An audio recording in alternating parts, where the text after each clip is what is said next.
This tribe believes in public sex ceremonies. Here's why. What if I told you there's a tribe where sex isn't a private affair, but a sacred public ritual?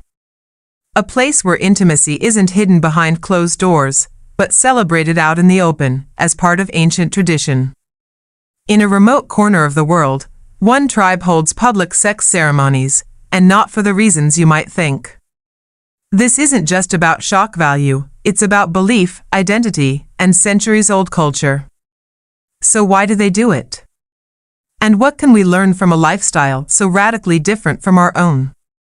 To understand how a tribe could normalize public sex rituals, we need to travel deep into the heart of indigenous culture, far away from modern cities, technology, and Western norms.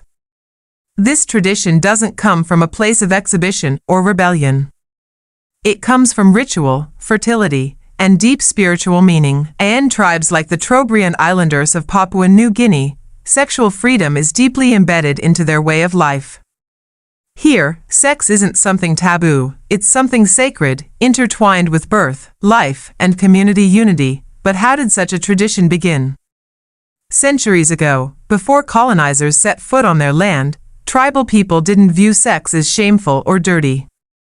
For them, it was part of the natural cycle of life, as normal as eating, sleeping, or hunting. Fertility rituals in public weren't about arousal. They were about blessing the land, ensuring survival, and calling upon the gods for a good harvest or strong offspring. And here's where things take an unexpected turn. In tribes like the Sambians of Papua New Guinea, young boys undergo a series of intense rituals before becoming men.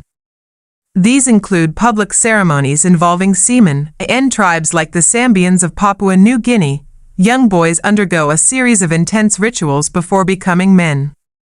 These include public ceremonies involving semen. Missionary campaigns and colonization brought Christian morality, suppression, and shame.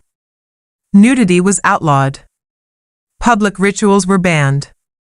And many tribal people were forced to abandon the customs that had shaped their identity for centuries. But some traditions survived, hidden deep in the jungle or revived in modern forms. And here's the most fascinating part. Even today, in some tribes, ceremonial sex plays a role in healing.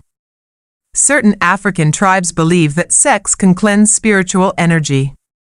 In these rituals, shamans guide couples in sacred unions to ward off illness or bad omens. This isn't casual or careless, it's performed with preparation, prayer, and purpose. Let's pause for a second. What if society hadn't taught us to see sex as dirty or secret? What if, like these tribes, we saw it as a spiritual act of life, energy, and connection? You might wonder, don't these traditions lead to jealousy, disease, or abuse? Good question. In many tribes, there are strict rules around these ceremonies. Consent is sacred. Elders supervise. And violating the ritual's sacred codes can lead to exile or punishment. It's not a free-for-all. It's structured, communal, and often tied to the calendar, agriculture cycles, or coming-of-age events. There's a reason these traditions have survived for centuries. They work within their cultural logic, and while modern media might sensationalize them, they're not about pleasure, they're about meaning. Some anthropologists argue that public sex ceremonies actually reduce violence, increase openness about relationships, and create deeper bonds within the tribe. Think about it. When something so powerful is shared and not hidden, it loses its taboo. It becomes a tool for unity, not control. And while many of these traditions are fading, they still echo in the hearts of the elders and the rituals they pass down. In our fast-paced world filled with shame, secrecy, and repression, could these ancient cultures hold the key to healthier intimacy? It's not about copying them.